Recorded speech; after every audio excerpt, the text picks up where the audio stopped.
d'accord maa ngi tudd Mamadou Ampaté Sadio jërim la kii bateau JOOLA bu may sama yaay ak sama nijaay laa ci ñàkk te bi mel ni ñàkk maa ngi am 9 ans boobu sentiment bu ñu amoon bu njëkk ba bu moment bi di bateau bi di suuxu sentiment moom boobu la muy ñëwaat parce que boobu ba tey suñu góom yi wéruñu te pour mu wér dafa am nu muy demee moom dafa bokk na ci génnee bateau bi fu mu nekk parce que bateau bi fu mu nekk du place am suñu yaay yi suñu frères yi suñu parents yi suñu oncle yi ñu nga fa ba léegi kenn gisu leen kenn gisul seen niw quelques victimes la ñu for ñu denc leen ci ay cimetière ba tey xamuñu ñan ñoo fa tëdd man mii mënuma laa wax sama yaay ndax gis nañ ko wala gisuñu ko keneen ak keneen mais leer na man ci que ñu gis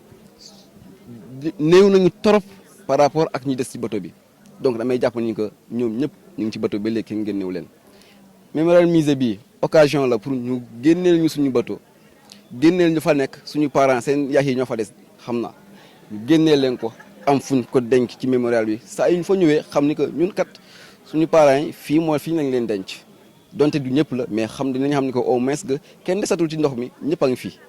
ñu ngi fii si bërëb bii saa yu leen soxlaye ñu ñëw foofu seeti leen saa yu ñu soxlaye ñaan ñu ñëw foofu ñaanal leen loolu mooy suñu objectif loolu la ñu bëgg. doléance yi du ñàkk parce que ñun bu ñuy ñàkk suñu parents yi ay tout tànk la ñu woon état bi jëloon ay engagement boobu su la ñu woon sax parents yi nga xamante ne dañ leen retrouver su ñu ñu leen dinañ jël seen njëriñ yi toppatoo leen ba ñu màgg jox leen xëy ba léegi dugal nañu école te dugal école bi sax du ñëpp parce que prise en charge bi dafa ñëw muy yéex lool ñeneen ñi nga xamante ne moom xaw nañu màgg te ñoo gënoon amoon traumatisme bi ñoo gënoon am choc accident bi ils ont beaucoup perdu dañoo ñàkk kenn parce que mënoo nekk si géej si classe di xalaat sa yaay muy gaañu te xamoo ko gisoo ko xamoo fu mu nekk douleur boobu tax na ba ñu gën a bëri mun ñoo continuer seen études yi ñu mujjee bàyyi kenn xamatul fu mu nekk parce que état bi INSA dafa leen bàyyoon arat toppatoowu leen gisu leen xamuñu sax jéemuñu liggéey def fu ñu nekk ñooñu dañoo ñàkk depuis boobu ba léegi dañoo ñàkk parce que non seulement ñoom ñoo dee ñàkk ñun tamit dañoo ñàkk ñun papier de la nation yi nga xam te ne jot nañu am ay privilèges yu ndaw